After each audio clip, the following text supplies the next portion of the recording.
So, Dave, one of the things before we hear from you that is just so amazing is how stirred up, just talking to folks yesterday and today, how stirred up everyone is. And I was thinking about when Peter spoke to the 3,000, and they sat there and they were cut to the heart, and they said, well, what do we do next? And I think part of this is like, what are the potential next steps that could take place here? And it's interesting when Paul was choosing, when he used the word apostle, which the apostles went out and changed the world. But when he used that term, he didn't choose a political term or religious term. He used a military term. And the word apostle is apostolos. That was the leadership of the Roman Armada, and it would go in, and when it would conquer land, it would go in and it would basically, they would arrive on the shores, and they would begin to transform culture.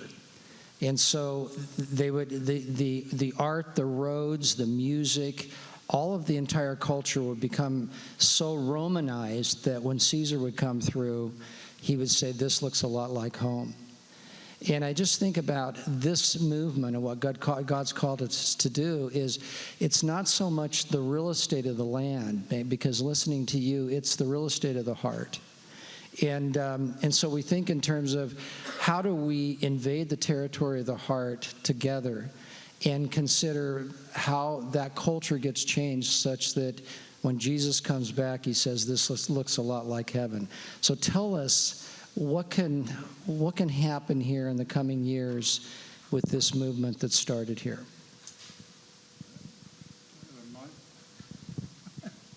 I'll borrow yours. Sorry.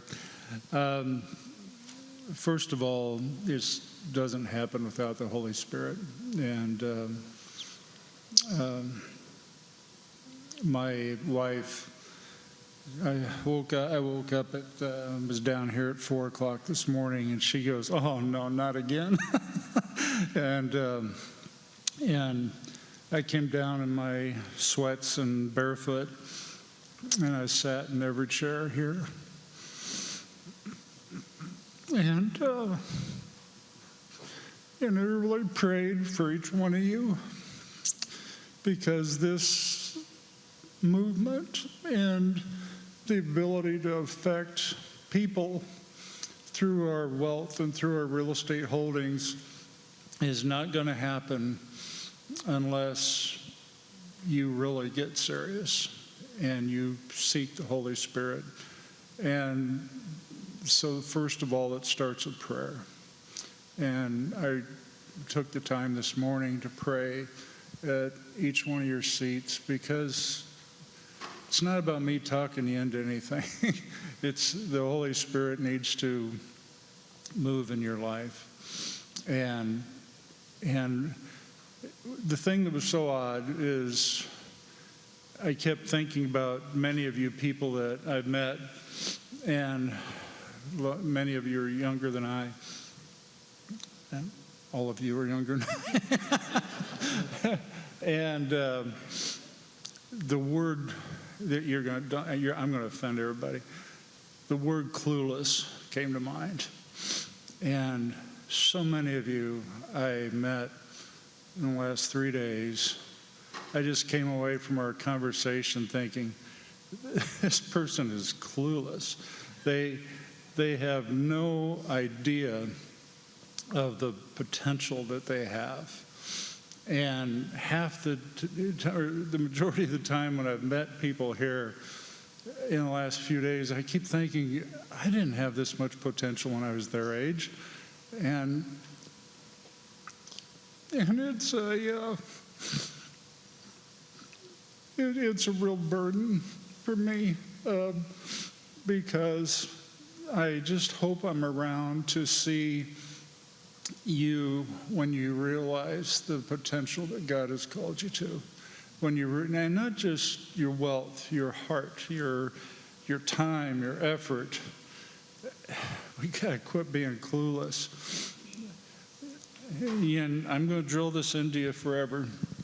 2 Chronicles 16:9, for the eyes of the Lord reigns to and fro throughout the earth to show himself strong on behalf of those whose hearts are fully committed to him. You're not clueless. Understand who you have behind you and understand the potential that you have. If I can take a minute to give you a vision of the future, 5 years from now, you won't see just the Community Growth Foundation helping to put on the Redemptive Real Estate Summit. You will see a strategic fund that will be $1.5 to $2 billion in size that will be helping to fund owners throughout the country who have a redemptive purpose in their ownership and who have a stronger reason, a stronger methodology, a daily methodology for why they are owning property and affecting people's lives. You will see in 5 years, you will see Mission 98, which is part of the 501c3 that we have in the foundation. You will see Mission 98 working with a minimum of 20 churches across the country that have active multi-housing ministry programs with full-time directors and staff that are working in the multifamily ministries and reaching out to the 98% of unchurched people in the multifamily communities around them. And we're starting this year with pilot churches. One of them is here today. And in 5 years, you will see at least 20, if not more, around the country that are actively reaching out to the 37% of our population. You will see some of the largest real estate companies in the country that have already come alongside of us with their Christian leaders who are writing and going to write a curriculum with us to create certificate programs, training programs to permeate the real estate industry with Christ-based real estate managers and real estate personnel that are trained in using real estate as a platform for ministry. You'll see this at the certificate level for people in the industry. You'll see it at the university level where we can influence people that are coming into the industry and coming up through college and showing them some of the benefits there. And you'll see us continue with the Redemptive Real Estate Conference, where we can operate on a national and regional basis to try to influence and to try to come alongside of, to work with real estate owners across the nation to show how they can, how together we can minister to people around us. I don't care whether you own a duplex, I don't care whether you have 30,000 apartment units, that these conferences are going to be doing that. And the Community Growth Foundation is something that we've initially funded and set up to do all this. And we need your help. We need your intellectual capital. We need your leadership. This is not something that I can have.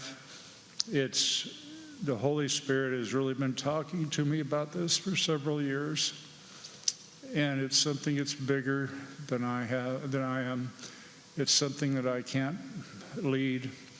It's something that people around the country, faith-driven leaders around the country, have to come together with us to decide to lead in governance this foundation and to see this vision. And you may be surprised that, why are you giving that up? Well, it's I'm sort of like Moses, where I'm pointing everybody to the promised land, but I may not be there, And not too long ago, my doctor, Jim Regan, talked to me, and he said, you have a terminal medical condition, and you're not going to be around that long. And he goes, at best, Jesus, you're 67. You've got maybe a little time left. You might have 10 years left, maybe 20, at the most 30. He goes, but at some point, you're going to die. And I said, 30 years. And then I got to think, I said, well, why did you say I may have a shorter time left?